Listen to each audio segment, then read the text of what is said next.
Did you know that we are Amazon #1 bestsellers 2 times over?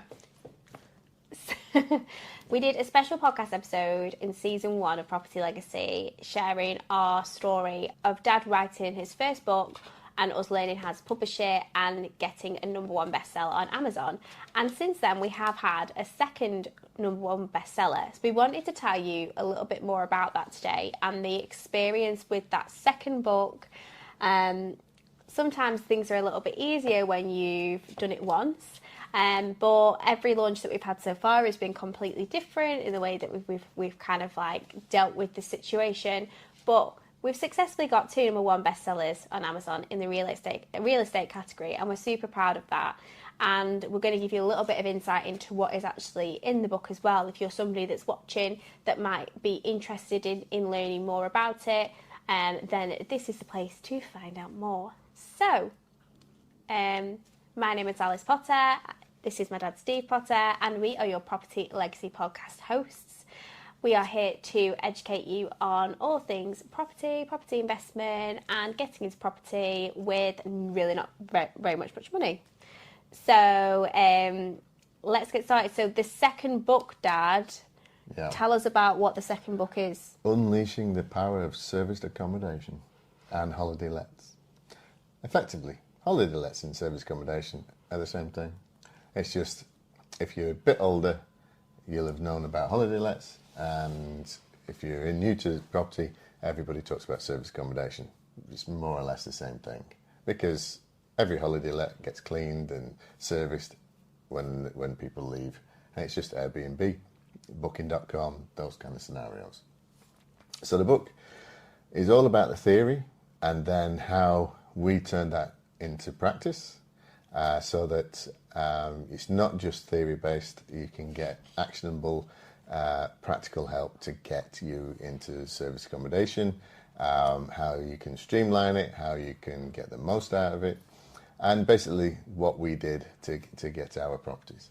And one of my favourite things about the books that we've published so far, and the books that are continuing to be published, is the case study part of them. So all of the books that Dad has written and we are publishing, they have elements of learning from his own experience with his own property portfolio, and I think that is so important. If you are learning from somebody, you want to learn from somebody that's actually done it. And our experience with service accommodation has been quite an interesting one, because we've tried things that we thought would do really well, and they did not do well. They did not do well. And we've managed to get ourselves, with our service accommodation, into a really, really good positive position now. But, as we always say, it's taken time. It's taken things where, scenarios where things haven't necessarily gone well. We've had to take a lot of stuff on the chin, deal with being blamed for things that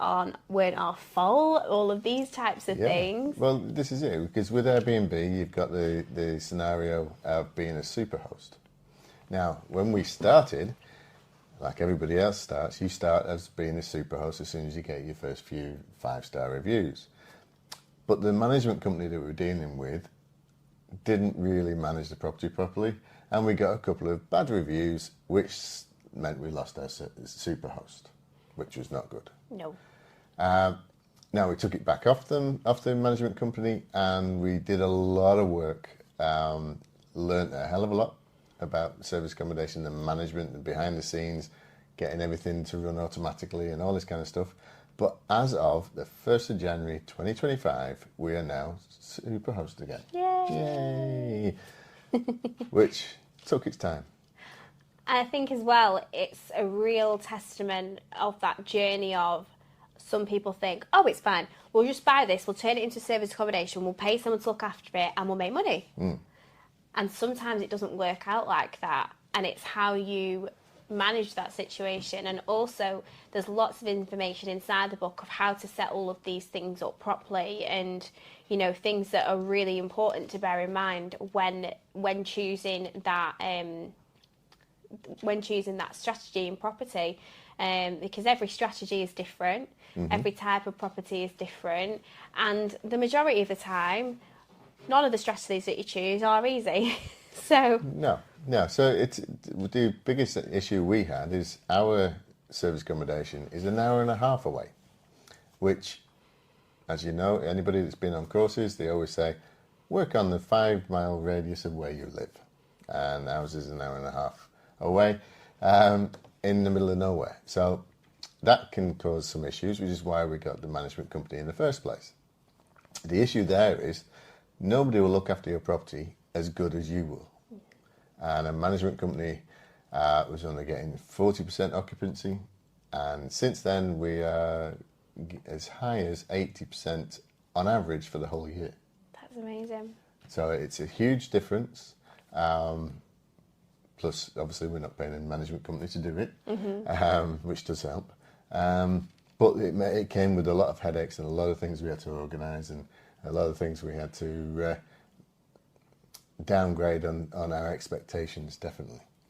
So let's talk a little bit about our book launch this time round. So the first time round was super exciting because it was the first time, and I think there was that worry of, we got a #1 bestseller this time, it doesn't mean it's going to happen the next time. And, you know, with ones in the future, it doesn't mean that they're going to be #1 bestsellers. But No. It's at the end of the day, even though we had one forever, we had a #1 bestselling, and we're a #1 bestselling author, we're a #1 bestselling book.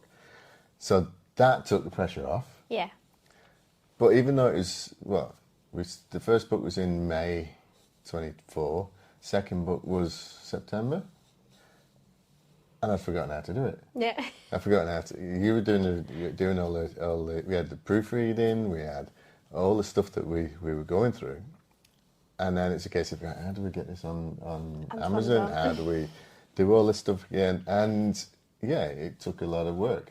And to be honest, yeah, we did push it, but I think people are eventually going to stop responding when we say, we've got another book. yes, yeah, definitely. And I think we were quite good and strategic in the day that we decided to launch it. So we decided to launch it the morning after we'd been networking the night before. Yes. Which is something now going forward that we will continue to do. Because when we network, especially in our Manchester network, we get around anywhere between about 40 to 70 people every single time. And also, they're not all the same people. Some of them we've never met before, and they get really excited and they're really interested in what we're doing and they're wanting to help and support. And also, when it's something that's, you know, it's a low ticket investment, but they're learning something from it, you know, there is a lot more that you can do to entice people. And then there's the people that know us, that want to support us. So our network of people that are in property or people that want to get into property continues to grow all the time. So strategically putting that in there was great. And it was funny because the way that Amazon works, it doesn't refresh the charts like straight away. It can take like 15 to 30 minutes to refresh. So I remember with the first book, looking and it was nowhere near anything. And I was just like, right, we're absolutely so far away. And then I let a few hours go by and I looked again and we were #4 and I was like, oh my God, we're #4. And then like, I remember it was like 3:00 in the afternoon and ringing you and telling you that we were #1. Keep pushing. We were #1. And it was so stressful, that first book. I was horrendous to be around. I was ringing people. Why are you not sharing? Why are you not why, like, people aren't being supportive? One last push, all this kind of stuff. Because I was so like hungry to get that #1. Whereas the second time round, we didn't do that. No. We shared it with our communities of people, you know, we let people know what we were doing, and we got a #1 bestseller. And it was actually when we were filming with Sarah Savage, our episode in Manchester. So we were there the night before in Manchester. We drove back to Blackpool. We launched it the morning, drove to Manchester again, filmed the podcast episode with her, and once we'd finished filming, I checked Amazon and we were #1. So we went out to lunch to celebrate. It was lovely. It was great, And it was so much more relaxed And like, It means she wasn't I was stressy. someone gave me a glass of fizz as well when I had my lunch, so I was better. But yeah, it was so much more relaxed the second time round. But to have achieved 2 number one bestsellers was amazing. And, you know, even again, if it never happens again, it never happens again. But with the fact we got 2, we're like super, super proud of that. And especially only a few months apart from one another. So, since we launched in September, let's share some things that have happened from us actually having the books, of us actually having the books as lead magnets into our business. Yeah. So, very strange. In the summer, I was contacted by somebody who then travelled from London to Blackpool, stayed here for a week just so they could meet me, which is really weird. They're a lovely couple, and we're actually going to hopefully work together this year. And I signed the book, we got photographs done and all this kind of stuff, but it was just really, really weird. And it's things like that have just been moving forward. So we've been approached by investors. We've been approached by people that want us to spend their money. I don't mind doing that at all. You're very good at doing that. Yeah. So, yes, we released a book.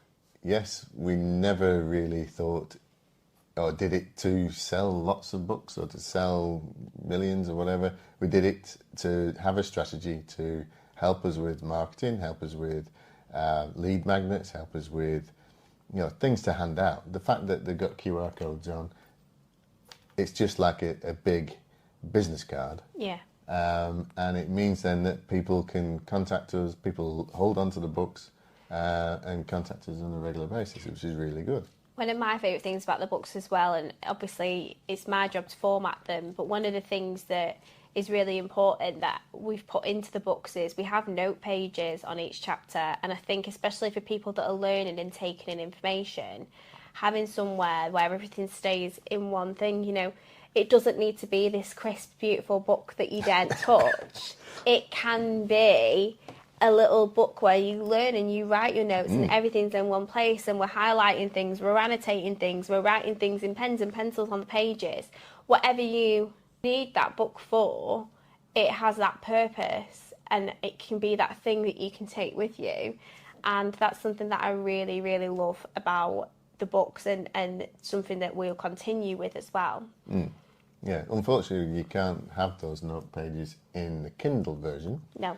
But your Kindle will allow you to do notes. But it is something that works well with the book. And even though other books seem to be getting a little bit bigger, we might not need note pages, but we'll still keep them in there. Yeah, and I think as well it's nice. I remember we brought the second book out, and people that we were just meeting, they weren't just going, "Oh, we'll buy the first one, we'll buy them together." We'll buy the books together. So package deals. Building it as a series, it's like, oh, okay, well you could buy one or you could buy the 3 of them together, and it's people. If they've bought 2 and then they buy 3, then the next time one comes out, it's kind of like, oh, let me add to that collection of books, So yeah, it's really exciting, and having that as a lead magnet into our business and having those 2 lead magnets now that continue to grow are just another example of creating those multiple income streams. We're not millionaires off making this book, but the stuff that it potentially can bring us really, really helps. In the same way with this podcast, we've only been doing this for a year. We've got a very niche audience, but the audience that we have need us, and there is a need for this, and it continues to grow. Yeah. Every single day. Well, yeah, what we're finding is when people come to work with us, either as coaching clients or mentor clients or investors, they've watched the episodes of the podcast, they've bought the books and read them, and they're 70 to 80% of the way there to buying. So it's a great scenario to have with your podcast and your books and courses and all this kind of stuff, because it leads people into your marketing funnel, which does take a bit to get your head around. but it leads people in, and it slowly warms people up and nurtures those clients. And we did it without really intending to, I think. Yeah. First of all, I wanted to release a book. Whether it did anything or not, I didn't really care. I just wanted to do it. The podcast wanted to do it. And on some levels, it was a case of, I've got 5 daughters, and if I have to teach each daughter how to be an investor, it's going to be quite repetitive. So record it, and then they can all watch. Yes. So, but from that, there's a lot of people out there that watch, and they've sent us loads of good comments and loads of good wishes, and a lot of support for this, which is quite strange. I was in